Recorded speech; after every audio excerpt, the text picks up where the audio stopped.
என்ன பார்த்தா உங்களுக்கு பைத்தியம் மாறிக்குதா? மாதிரிலாம் இல்ல, பைத்தியம் தானே நீ. அட நீ வேற ஏமா போம்மா நீ. என்ன உனக்கு எப்பத்தால ஊராளங்கிட்ட வம்பித்து நேக்குற? கோயில் யாருமா கஷ்டப்பட்டு கட்டினது? யாரு கட்டினா? ஆமா, அது என் பேரை வச்சு உங்களுக்கு குத்தமா போச்சான். எதுக்கு உன் பேரை வச்சுன்னு சொல்லி போராட்டம் பண்ணி அடிக்க வரானுங்க எல்லாம். உன் பேரை வச்சியா? போன மாசம் எல்லாம் ஊராளங்கிட்ட காசு வசூல் பண்ண, அவங்க பேர் வைக்காம உன் பேர் வச்சுக்கிறேன் நாயே. வேற யாரு பேர் வைப்பாங்க? ஒரு ஹாஸ்பிட்டல் கட்டுறாங்கன்னு வச்சுக்க, ஒரு மேம்பாலம் திறக்கிறாங்கன்னு வச்சுக்க, ஒரு பெரிய பஸ் ஸ்டாப் திறக்கிறாங்கன்னு வச்சுக்க, யார் பேர் வைக்கிறாங்க? யார் பேர் வைக்கிறாங்க? மக்களுக்கு போட்ட காசு நான் வைக்கிறாங்க இல்ல. யார் ஆட்சியில் இருக்கிறாங்களோ அவங்க பேர் வச்சுதானே ஓபன் பண்றாங்க. அதெல்லாம் அந்த நாய்ங்களுக்கு கண்ணு தெரிய மாட்டேங்குது. நான் இத்தனோட கோயிலுக்கு பேர் வச்சுட்டா அதுக்கு போட்டு அடிக்க வரானுங்கம்மா. நாளைக்கு அப்படியே ஊர் மக்கள் உபயன்னு சொல்லி நான் போட்டேன்னு வச்சுக்க, மேல இருந்து போன் பண்ணி என்ன காரி துப்ப மாட்டான்.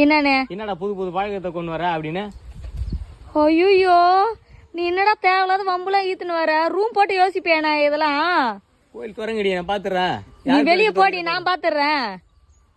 நீ உன்னை பெத்ததுக்கு ஊராளங்கிட்ட நான் பதில் சொல்லியே செத்துருவோம் பழகுதுடா.